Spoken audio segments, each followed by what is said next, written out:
अंधेरे से लड़ने का संकल्प कोई कर लेता है तो एक अकेला जुगनू सारा अंधेरा हार लेता है।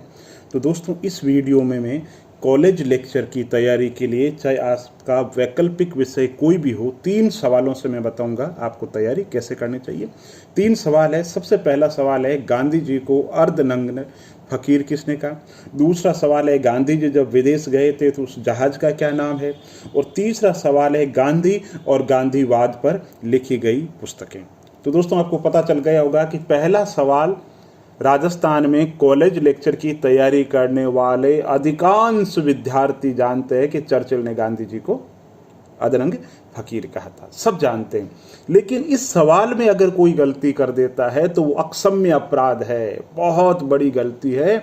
तो आप समझ गए होंगे कि सबसे पहले एनसीईआरटी, राजस्थान बोर्ड की पुस्तकें या जो बेसिक जो टेक्स्ट बुक है वो पढ़ते हुए आप अपनी तैयारी शुरू कीजिए। चाहे आपका वैकल्पिक विषय कोई भी हो, अगर आप गहराई में बहुत चले गए और मूलभूत अवधारणाओं से संबंधित कोई बेसिक क्वेश्चन जो सबको आता है अगर वो गलत कर देते हैं तो आप बहुत पीछे रह जाते हैं। और दोस्तों, आपको पता है कि कुशल तैराक होता है ना, वो हमेशा डूब जाता है। क्यों डूब जाता है? गफलत, लापरवाही। इसलिए परीक्षा में बेसिक चीज़ों पे हमेशा ध्यान दो। और जब एग्जाम भवन में भी आप सॉल्व कर रहे हो तो कोई क्वेश्चन इजी लगे तो उसको देख करके लापरवाही नहीं होनी चाहिए, और किसी टफ सवाल को देख करके आपा नहीं खोना चाहिए। सवाल सवाल होते हैं, हर दृष्टि से बराबर होते हैं। इजी सवाल को अगर सॉल्व करो तो भी उस समय दिमाग को प्रेजेंट रखना है, और टफ को करना है तो थोड़ा ज़्यादा दिमाग को एक्टिव रखना। तो आप समझ गए होंगे कि बेसिक जो चीज़ है, चाहे लोक प्रशासन, राजनीति विज्ञान, दर्शन शास्त्र, जिसको पूरी दुनिया जानती है, उन मूलभूत अवधारणाओं से आपका परिचय होना बहुत ज़्यादा जरूरी है। दूसरी हमने बात की थी कि एक सवाल, जो गांधी जी गए थे, किससे गए थे, जैसे राजपूताना या जो भी नाम है।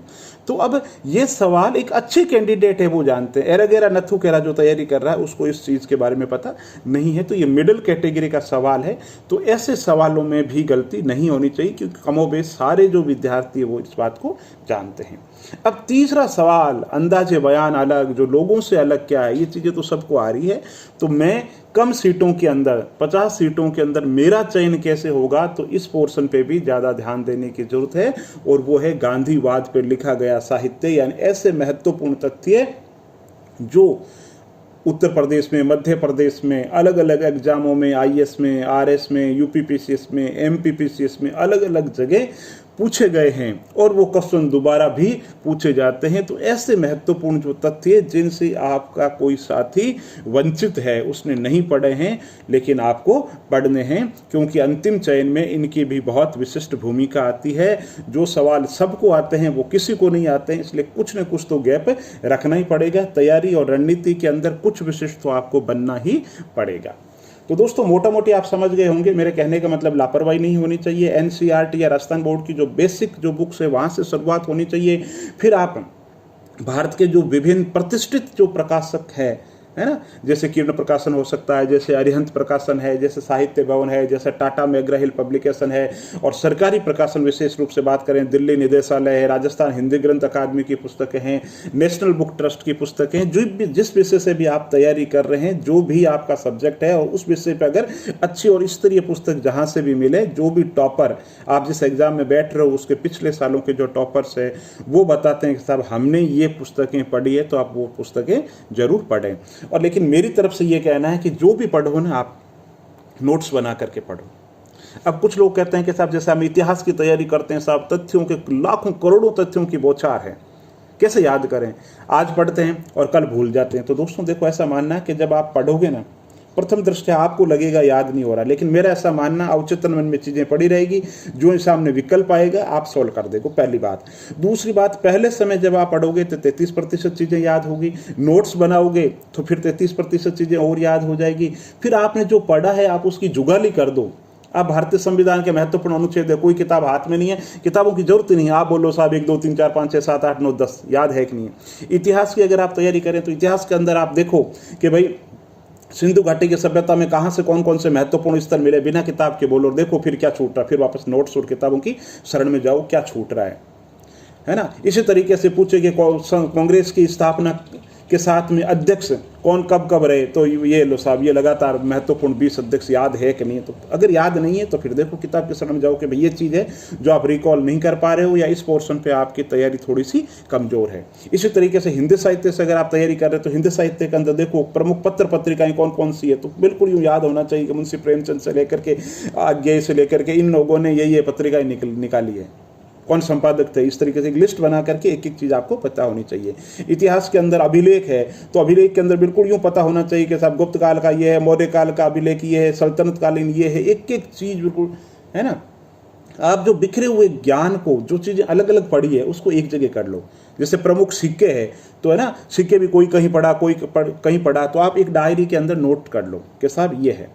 इसी तरीके से हिंदी साहित्य के अंदर आप साहित्यकार तैयार कर रहे हैं तो छायावार से लेकर के अलग अलग काल के जो साहित्यकार है अलग अलग बिखरे पड़े हैं, तो आप एक डायरी बना करके एक जगह ले लो कि छायावाद के जो साहित्यकार है वो ये है, उनका ये योगदान है, ये पुस्तकें लिखी, ये इनको पुरस्कार मिला, ये इनकी रचनाएं, ये इनके लेख। तो इस तरीके से आप किसी भी विषय से अगर तैयारी कर रहे हो तो जो बिखरा जो ज्ञान है उसको एक तरीके से अपने नोट्स के अंदर लिख लो। तो नोट शॉर्ट्स बनाओ और उसके साथ में जो आप पढ़ रहे हो उस समय ध्यान से पढ़ो, कोई सोशल मीडिया नहीं, कोई भटकाव नहीं, उस समय घर परिवार सब चीज़ों से दूर होते हुए बंद कमरे के अंदर टेबल पे, ठीक है, अच्छे तरीके से पढ़ो और जो पढ़ रहे हो उसके नोट्स बना लो और नोट्स के साथ ही उसकी जुगाली कर दो। दोस्तों मेरा एक ही उदाहरण मैं हर जगह कहता हूँ, पशुओं का पाचन तंत्र बहुत अच्छा होता है क्योंकि जुगाली कर देते हैं, है ना। और आप तो शिक्षक हैं, सरस्वती के भंडार की बड़ी अपूर्व बात, जो खर्चे त्यों बड़े बिन खर्चे घट जात, मित्र को सुना दो, घर में किसी को सुना दो, और कोई नहीं है तो सामने दीवार पे ही सुना दो, कि दीवार के सामने बोल दो कि ये भाई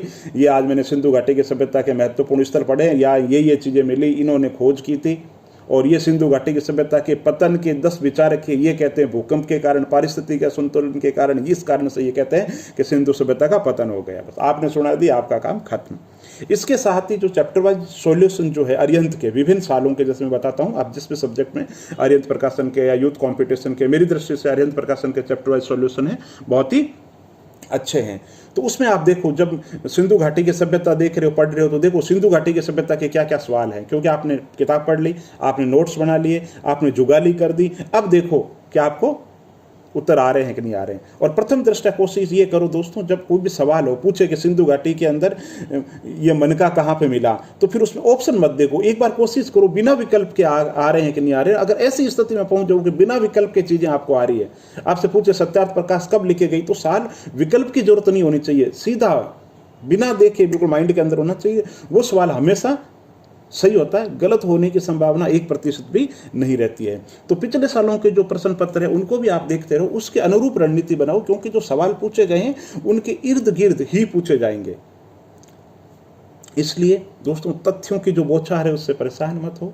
ये जो दिमाग है इसकी इतनी अनंत सीमा है, ये करोड़ों तथ्य याद कर सकता है ना। आपने आसपास गांव ढाणी के अंदर देखा होगा, ऐसे बहुत से लोग हैं जिनको राजस्थान की राजनीति के अंदर पहले चुनाव से लेकर अभी तक पता है कि कौन किसने चुनाव लड़ा, किसने किसको हराया, किसको कितने वोट मिले। तो उनको कौन सा कॉलेज लेक्चर का एग्जाम देना, RS का एग्जाम देना, तो रुचि की बात है, रुचि विकसित करो और तथ्य जो है ना उन पे मेंटल एक्सरसाइज करो। दिमाग के अंदर जो और चीजें चलती है ना, उसने मेरे को ये कह दिया, ये कर दूंगा, कट ऑफ क्या जाएगा, वैकेंसी कब आएगी, दूसरे एग्जाम होंगे कि नहीं होंगे, सेट कब होगा, दूसरे लोग बहुत तैयारी कर रहे हैं, मैं नहीं कर पा रहा हूँ, क्या करूँ, बहुत डिप्रेशन में हूँ, परिवार की आर्थिक स्थिति बहुत खराब है, कैसे करूँ। तो इन छोटी छोटी जो चीज़ें हैं ना, इनको सोचने की बजाय लक्ष्य पे ज़्यादा सोचो। जब खाली बैठे हो, रात को सो रहे हो ना, तो भी उस समय सोचो कि यार आज मैंने पढ़ा था कि सिंधु घाटी की जो सभ्यता है ना, ठीक है, उसका कालानुक्रम के अंतर्गत ये पढ़ा था। आप पढ़ो कि यार भारतीय संविधान के अंदर नियंत्रक महालेखा परीक्षक के बारे में मैंने ये पढ़ा था। हिंदी साहित्य के अंदर कहो कि यार मैंने अज्ञेय जी के बारे में ये पढ़ा था, अज्ञेय जी ने ये रचनाएं लिखी थी, अज्ञेय जी पर इस आदमी ने PhD की थी और अज्ञेय जी को ये पुरस्कार मिले। तो जब सोच रहे हो ना, तो उस हृदय, एक शब्द है कि साहित्य पढ़ने के लिए साहित्यमय होना पड़ता है और भक्ति के लिए भक्तिमय होना पड़ता है, तो पढ़ाई के लिए भी पढ़ाईमय होना पड़ता है। दोस्तों अगर वीडियो अच्छा लगा हो तो इसको लाइक कीजिए, चैनल पे नए हो तो इसको सब्सक्राइब कीजिए, और वीडियो अच्छा लगे और लगे किसी साथी के काम आ सकता है तो आप इसे सोशल मीडिया पे शेयर भी कर सकते हैं। बहुत बहुत धन्यवाद। मस्त रहिए और निष्काम कर्मयोगी की तरह अपने कर्म करते रहिए।